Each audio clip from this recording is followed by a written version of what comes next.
Coming up on Network Africa, a drunk Ethiopian police officer kills 2 of his colleagues in the capital, Addis Ababa.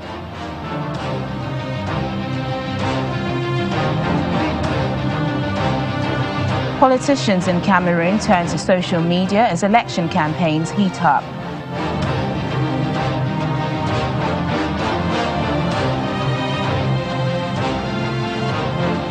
And angry residents attack health workers tackling an Ebola outbreak in the Democratic Republic of Congo.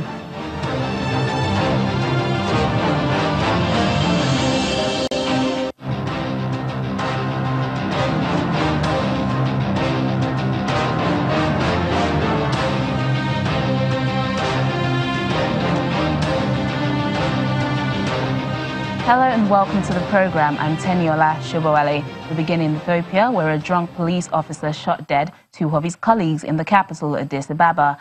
The police commissioner, Zainu Jamal, reports that the attacker was also shot dead. Local media says the shootout took place in the central Bole district, where roads were sealed off before reopening. In the Democratic Republic of Congo, health workers tackling an Ebola outbreak have been severely injured after being attacked by angry residents who believe the virus is not real. 4 local health workers from the Red Cross were attacked in the city of Butembo as they were transporting dead bodies for burials. The bodies of people who died from Ebola are believed to be extremely contagious, and so burying them in a safe way is one of the most important steps to limit the spread of the virus. This is often difficult for families and communities to accept, especially when they are used to traditional funeral rites where touching dead bodies is common. Meanwhile, campaign group Human Rights Watch is calling for an investigation into a series of killings in the eastern town of Beni, which has left more than 1,000 people dead over the past 4 years. The rights group says over 200 civilians have been killed this year. The group also wants the International Criminal Court and U.S. peacekeepers to investigate and persecute those responsible. DR Congo officials blame the violence on Ugandan rebels, but the rights group says other armed groups as well as Congolese army officers are involved. Elections in Cameroon are 3 days away, and Amnesty International is calling on the next government to make it a priority to tackle the country's human rights crisis. The human rights group says whoever emerges winner of the presidential election should ensure that members of armed groups as well as security forces who carry out human rights abuses are brought to justice. It highlights 2 regions that includes the far north, where Boko Haram is active, and the Anglophone parts of the country, where there are separatist rebellion. Meanwhile, political campaigns are kicking off ahead of the October 7 vote. Candidates are finding creative ways to woo citizens into voting for them. 9 candidates, including 85-year-old President Paul Biya, is aiming for the country's top seat. Political parties are busy looking for new ways to woo more voters. Opposition presidential candidate Joshua Ozer of the Social Democratic Front is using his new internet-based campaign to reach more Cameroonians.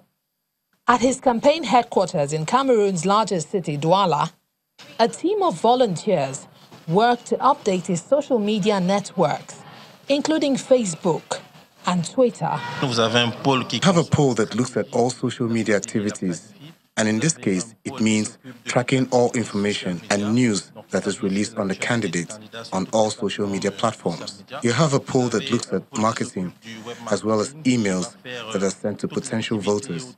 Today, we've sent over 1 million emails. Aujourd'hui, nous sommes à plus d'1 million d'emails envoyés. Social media creates opportunities for voters, politicians and civil society to contribute and engage in more open discussions, making leaders more accessible to people and getting the public involved in decision-making. Today,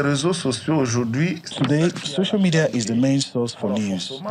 So even for us, we have to give it 100% and ensure that young people can see what our candidate is doing. For the last 7 years, since his victory in 2011, we have had one goal, and it's to see Paul Biya win the elections in 2018.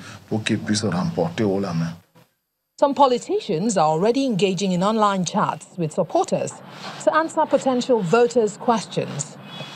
Many youths are also using the platform to show support or argue out their views, as well as easily keep track of their politicians online.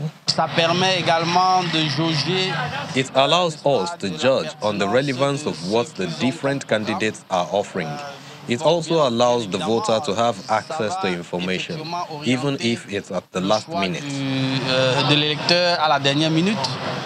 Some of those on these platforms have been using social media to highlight prominent topics, such as security and alleged abuses by insurgents and Cameroonian soldiers in the country's English-speaking regions. Despite the said effectiveness of social media in campaigns, many fear that this will lead to authorities shutting down the internet during the vote. Let's get more on this story from an African affairs analyst, Mr. Alistair Wilcox. Thanks for joining us on the program. Yeah, it's my pleasure. Thanks for having me. With the crisis in the Anglophone regions, the Boko Haram crisis and alleged rights abuses by the country's security forces, is Cameroon ready for the presidential election on Sunday? Well, on the face value of it, yes, they should be ready because elections in Cameroon has always been a sham, nothing to write home about. Cameroon is one country that is not a good example of a democratic setting. So the authorities will always hold the elections, no matter the circumstances, even if nobody comes up to vote, a winner will be declared.